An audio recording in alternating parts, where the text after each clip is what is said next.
Hey YouTube. So this is not the typical video that I usually do, and there's a very specific reason why today I'm actually doing something different. There's something that I've been trying to do for the longest time, and I couldn't quite find the right answers on YouTube, so I figured if I'm the one searching for this without anything that exactly meets my need, which is how do you plug the V10 with multiple external units, including the well-known RMX-1000 here to my left, the oldie but a goodie EFX-1000, and a DJS-1000 sampler, the thing to make stuff. I couldn't quite find videos that had all three together. There's always a video with the V10 with the RMX, or the V10 with like an FX pedal, a guitar pedal, or a V10 with like a one CDJ and a DJS, but never all three, and never also going into the depth of what are different configurations you can actually go for. So purpose of the video for whoever is still listening at this point is how do you hook this up? What are the different pros and cons of hooking it in configuration A or B? So obviously I'm not going to rewire everything. I'll give a bit of context. I was wiring it a specific way last week, determined that, hey, maybe there's a different way to do things to unlock both features that are available on the RMX. I'll go more into that later in the demo. Everything is going to be in the chapter's description of the video. But I figured the best way to explain all this and to potentially be useful to someone out there is to do a live demo. So that's the purpose of this video. Hope you enjoy this. Let me hook the music to the CDJs. So for the people wondering what kind of demo we're going to be doing, we'll be doing it from the perspective of a loop in a typical portion of the track where the bass, the hi-hats, everything is happening, and another second demo where we're in the breakdown and you can kind of see what the RMX, and I don't know if I'll do the EFX because it's its own thing, but you'll kind of see what this thing can do when it's configured in insert. So you're using the RMX as an insert. I'll go into the signal flow stuff later. And if you're doing it as a send return loop, I'll go for some explanation of what are we trying to achieve with the different configurations. So maybe a bit of statistics. This thing has a sampling rate and a digital to analog that is inferior to the EFX-1000. The DJS-1000 has, to my knowledge, when I'm looking at the Pioneer spec sheets, the same stuff, same sampling rate. So it is usually ill-advised to have the CDJs go through this directly, and usually don't want to use this too much as like your final out.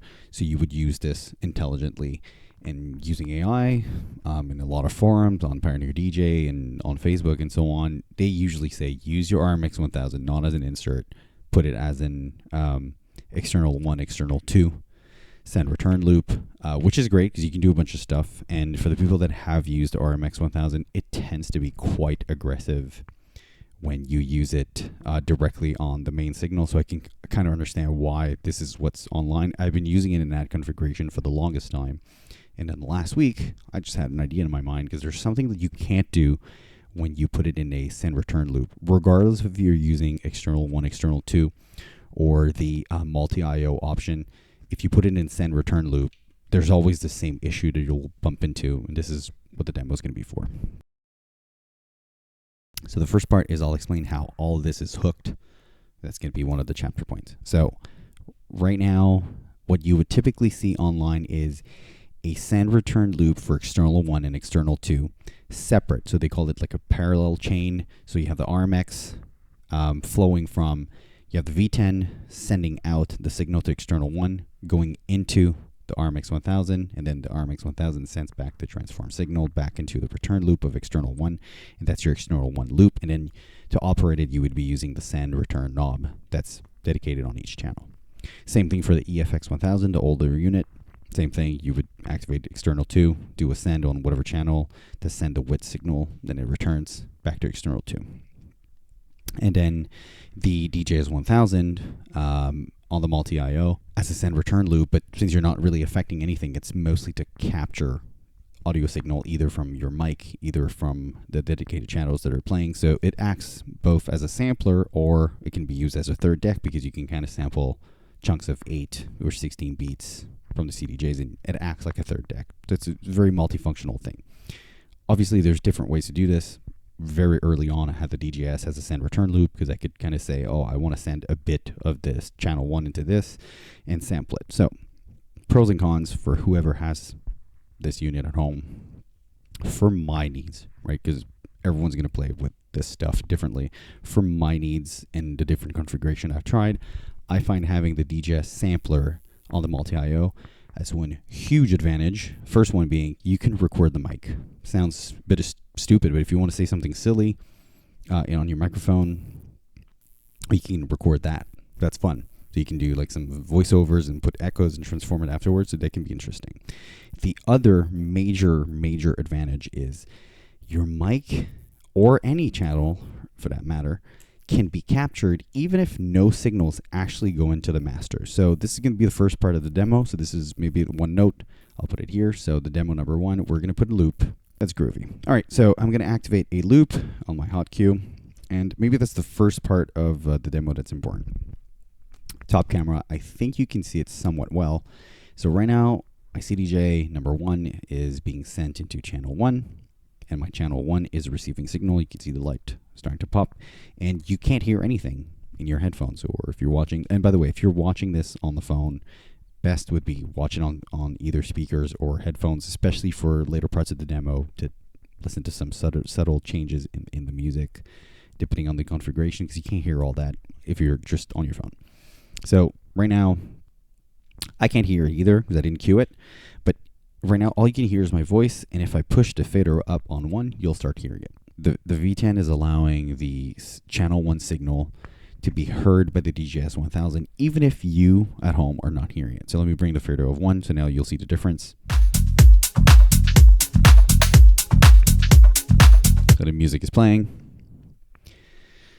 But what's interesting, and I know that probably isn't super visible right now, but the DJS-1000 can hear it because on the selector knob here, so for the bottom right camera, you have a selector knob here that tells the V10 on the Multi-IO, listen to which channel.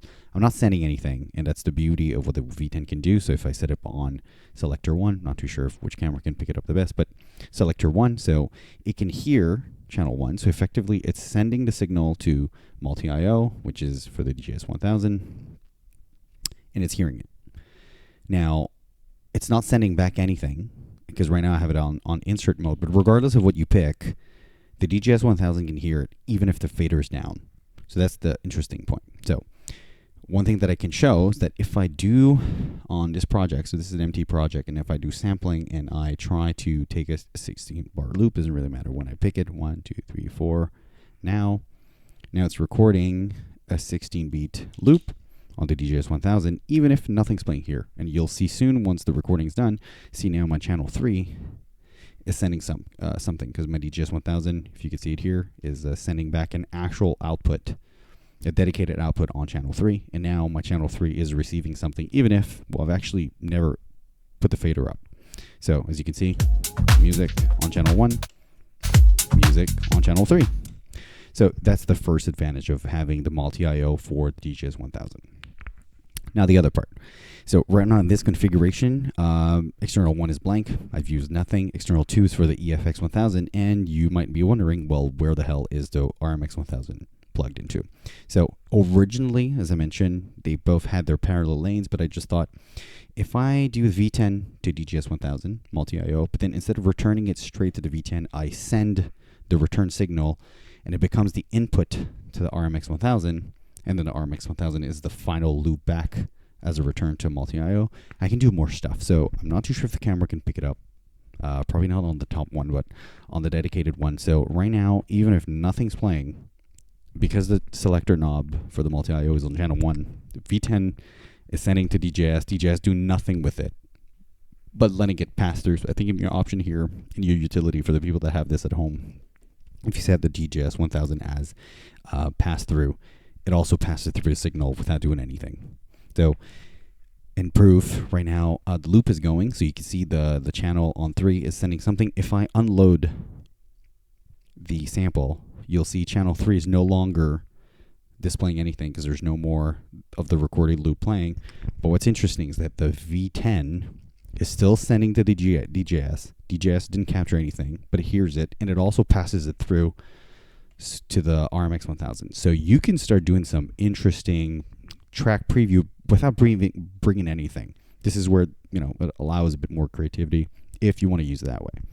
Second part that I want to show is how does the RMX-1000 going to sound if you put it on an external one send return loop. So there's a way to make the RMX-1000 behave as a send return loop, even if it's not on a dedicated send return loop. It's here. You have a selector knob that tells you, do you want to have it as an insert or as a send return loop? So if I set it here, camera, you can see channel 2 and 5 become a send return loop. So I'm using channel 5 because 2 is already dedicated for this one, for the CDJ. So now, if I activate this, it also allows the signal to come back from the RMX. Because right now, V10 is sending to DJS sending to RMX. RMX is trying to send it back, but V10 is not accepting it because this little button on-off here is not turned on. If I turn it on, channel 5 is going to start to blink upwards. You can see channels going through. Channel 1's not on. It is now because I'm putting it up. Channel 1 is down. Channel 5 is receiving something, and you'll be able to see that if I bring this up, and right now on the camera that focuses on the RMX, there's no effects that turned on. Nothing on the FX source, nothing on the scenes, nothing's happening. It's just passing through the signal, and as you can see, if I bring channel fader 5 up, you'll still hear something even if the 1 is down. See, let me add the bass. So, obviously, when you do a send return loop, there's something that you're bringing in, and it's a tiny amount of delay. Unfortunately, this stuff is moving quite fast, but not so fast that it doesn't generate a slight amount of milliseconds of the signal goes from channel 1, goes into the DJS, then goes into the RMX, and then comes back. All this loop of sound creates, I'd say, 1, 2, 3, 4, 5 milliseconds, something very small, but enough to be annoying. So this is the part where, second part of the demo, I want you guys to hear the phasing effect when you use the RMX-1000, or the EFX for that matter, as a send return loop. It's not great when you hear the phasing. So let me bring to channel 1 up, and then I'll bring channel 5 up, and you'll hear a slight delay. I'll just turn off slightly the bass on this one so it doesn't clash too much, and I'll leave it running for a couple seconds, just one alone, and then I'll bring channel 5 afterwards, and you'll hear, it's like if you had a phaser that was continuously there, but very subtle, but enough for you to tell something's messing up with the track. So, demo.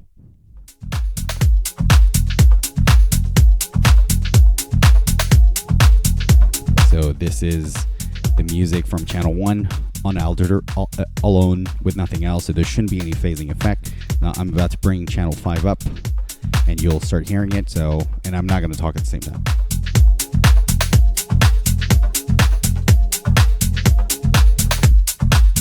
Regardless if I turn on the bass or not.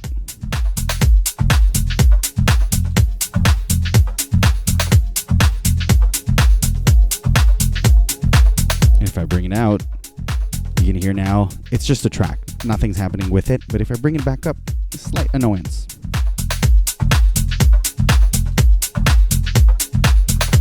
It's like if you had two tracks that are slightly off in terms of beat match, not enough to be noticeable in a brutal way, but enough to be annoying, and you can tell something's wrong. So why should you care about all this? So there's a reason why there's an advantage of using the RMX-1000 as a send return loop rather than an insert, because despite the phasing, you could start using the scene effects without distorting completely your main track. Because the advantage of having a send return loop, you're actually having two exact copies in a different channel of what RMX is about to change. So rather than changing, let's say, with a crush echo, and I think that's the effect that's probably the most fun to use, but also the one that's crushing, for lack of a better word, the signal the most. And if you apply this completely to channel 1, and if you've ever been to a show and there's an RMX and the DJ, for whatever reason, is using it, playing with it straight on the signal, probably going to sound not, I'm going to just say not great, right? Maybe people enjoy it. I know personally, for my style of DJing, not my favorite. So now I'm going to bring channel 1 And I'm going to switch the RMX back to insert mode so that you guys can kind of see what happens. And right now there's, as you can see on this thing, nothing's activated in terms of effects. I'm just going to turn on the send return as an insert on so that the RMX is allowed to do something. And then let's just see what happens if you apply a crush. And I'm using my user, I'll start by the default settings that are coming with a Pioneer, and I'll put it on a user, which is my own version of it because it's slightly less aggressive. But regardless, because it's in insert mode, it's going to be quite brutal. So let me bring the fader up. No phasing. It's all alone. There's only one channel, one signal. And I'm going to activate this. Should do nothing also because there's no transformation. Activating Crush Echo as an insert. Here we go.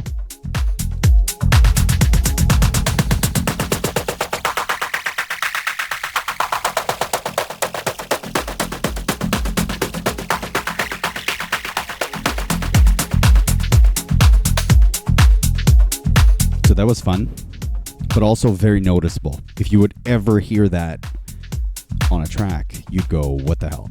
So obviously, if I pause the music and I go into breakdown, perhaps it's a bit less aggressive as an insert on a breakdown because there's less hi-hats, there's less stuff happening. But regardless, the point is it transforms everything. The entire signal goes into this, and the entire signal transform comes back straight into channel 1, into your master mix. And it sounds pretty harsh. So if I go now into a breakdown, there's less stuff happening there. And maybe this is not the best track for that. Oh, this is perfect. This track, so channel number 2, this track, the breakdown is pretty soft. A lot of vocals. It's more melodic in nature. Less is happening. It's a bit more interesting. Here I'm going to use the selector on channel 2. This now channel 2 is being sent to the RMX. It's detecting the BPM. I'm going to bring it up. You'll hear it. This stuff has a bit less stuff happening in the breakdown. It's a bit more of a vocally part. Works. Re-clarify, cuts through, and capture. All right. Let's do again. Crush Echo. Let's see how it goes. Works. Re-clarify.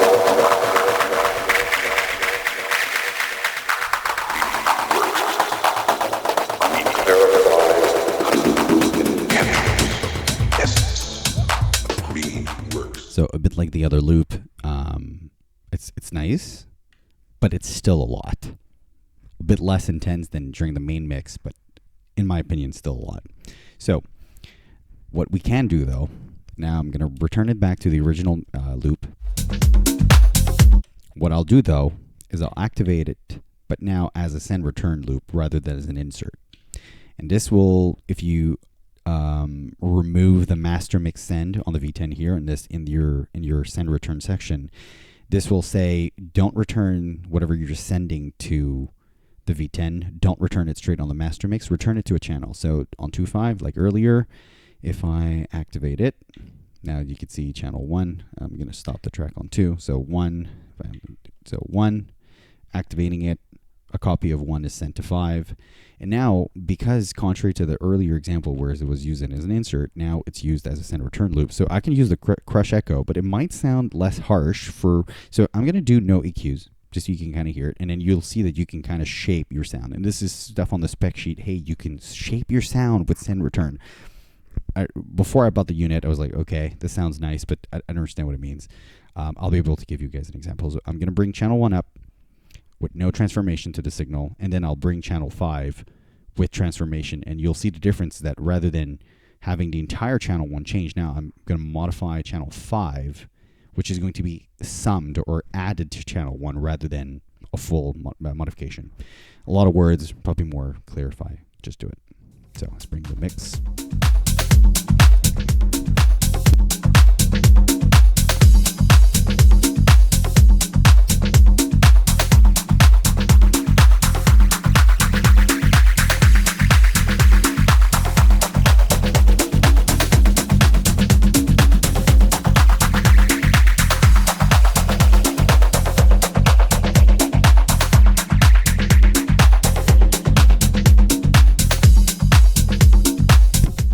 See, you can play with the EQs as you apply the effects. And maybe one more demo for anyone that's wondering, is it worth to put settings on user?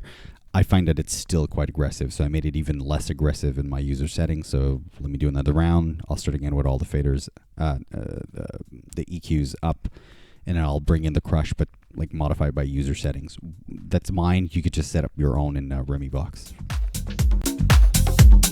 And yes, it's not Record Box, it's Remibox for the RMX.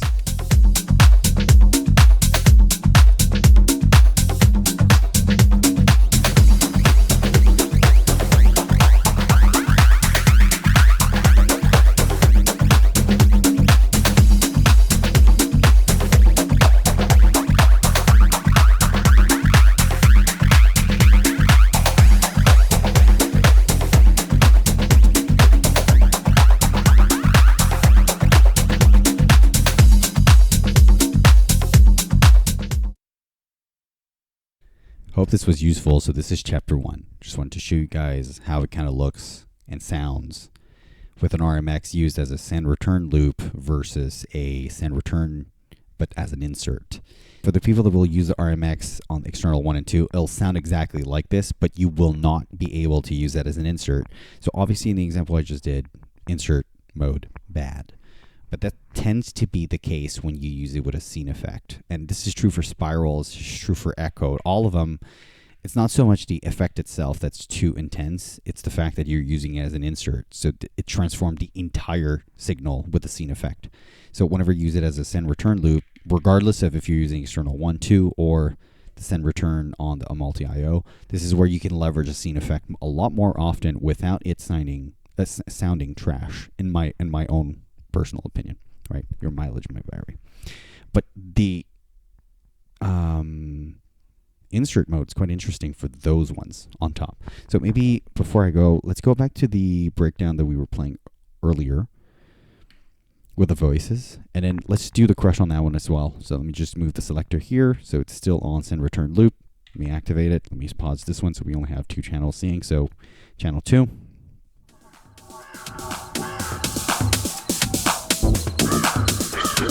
Life for money. Let's do it again. Knowledge has marked upward surging all of us. Life for money. Love, knowledge has marked upward surging all of us. Life for money. Love, knowledge has marked upward surging all of us. Life for money. Love, knowledge has marked upward surging all of us.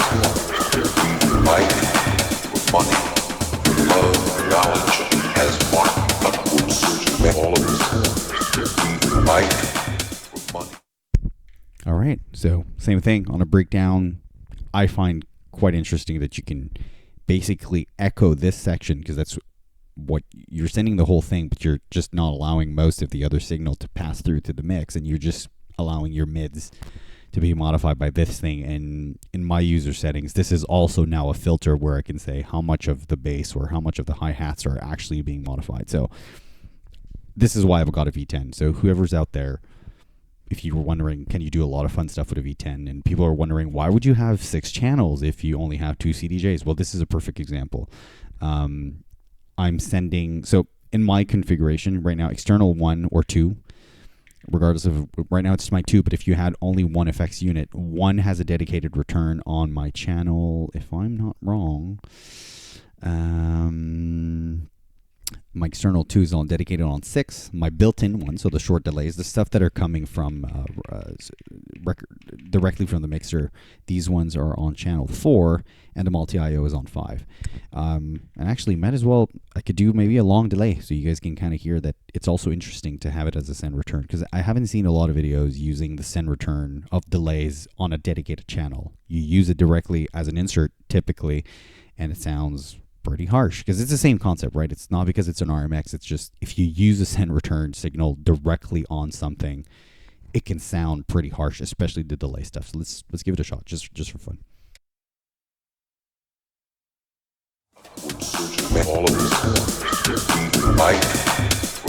So I'm gonna activate master mix because I want it to happen right away, just directly on the main.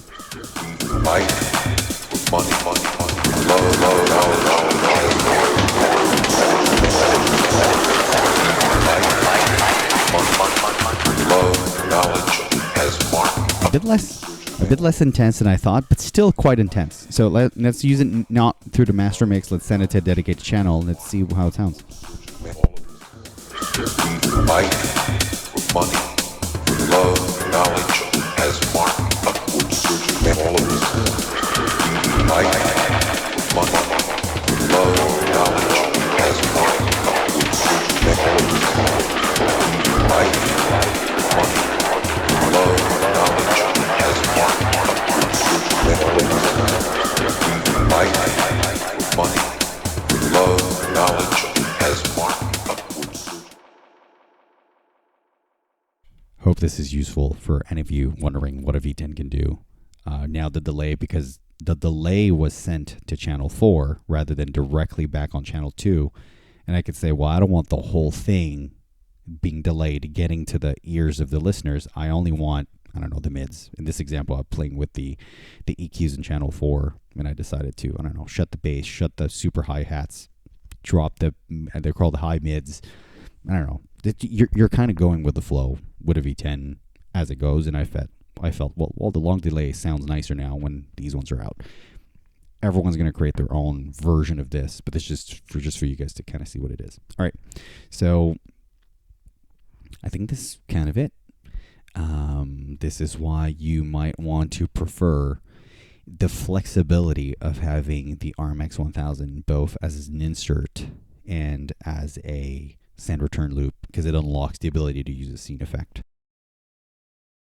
The final section, why would you want it as an insert if I just made a demo that made it sound like crap when using it as an insert? So this is where it kind of changes. So I'm going to use the same track as earlier, the beginning part, and maybe I'll go for the second loop. So let me just hear it again so you guys can kind of hear it. Let me reset my EQ so everything is neutral. So now, here on the selector, I'm going to bring back the RMX again as an insert. I'm not too sure if the light is super clear, either on this camera or the other one. So it's back on insert mode. I'm going to use the selector back to channel 1. So on this camera now, you can see if I put it on channel 2, nothing comes in. If I put it on channel 1, RMX starts to receive the signal, but it's not sending back anything to the V10. I'm going to allow it to return. But now it's returning back directly on channel 1, so that's why you can't hear anything. And if I bring it up, and everything's deactivated, right? There's no effect. It's just a track. So what I'll do now is I'll use those ones. So isolator, not super useful. Add, cut, transroll, and gate are kind of fun. They're kind of cool.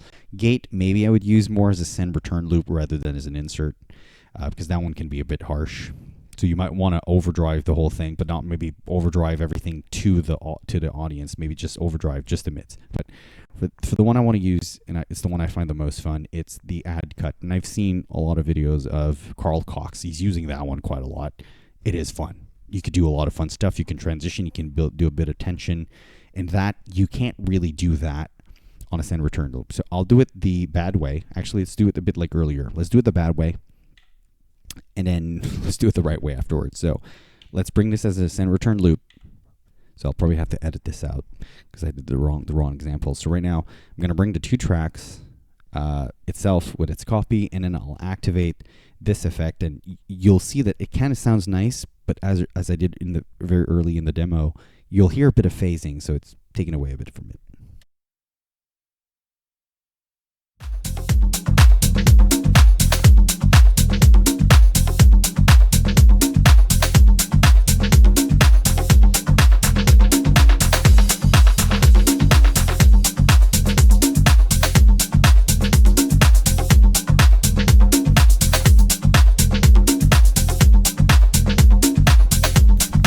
Do the effect again.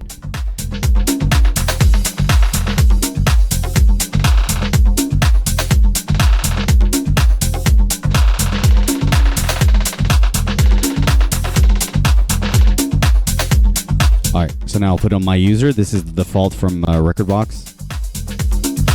Let me do it, user. And by the way, what you can modify here is typically the rhythmic version of those delays effectively that are adding on top of each other. You can choose the frequency and the harshness. So I tend to put everything on the RMX a bit less harsh because I find it too rough. So let's put it on user. But the phasing thing is still here. If I bring it down, there's no phasing. bit of phasing if I bring channel 5. Alright, let's activate the effect.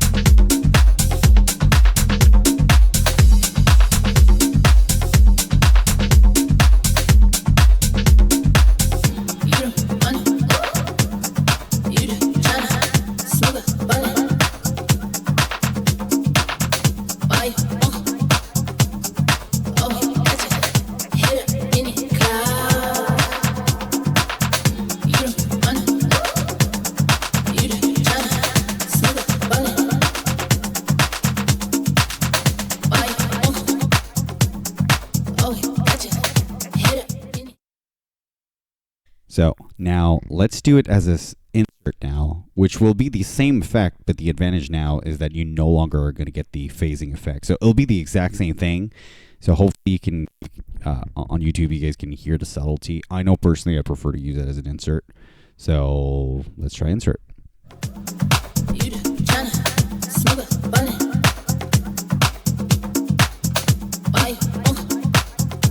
And for the purpose of the video, making sure you have it on insert mode, activating the signal so that V10 accepts the returning signal.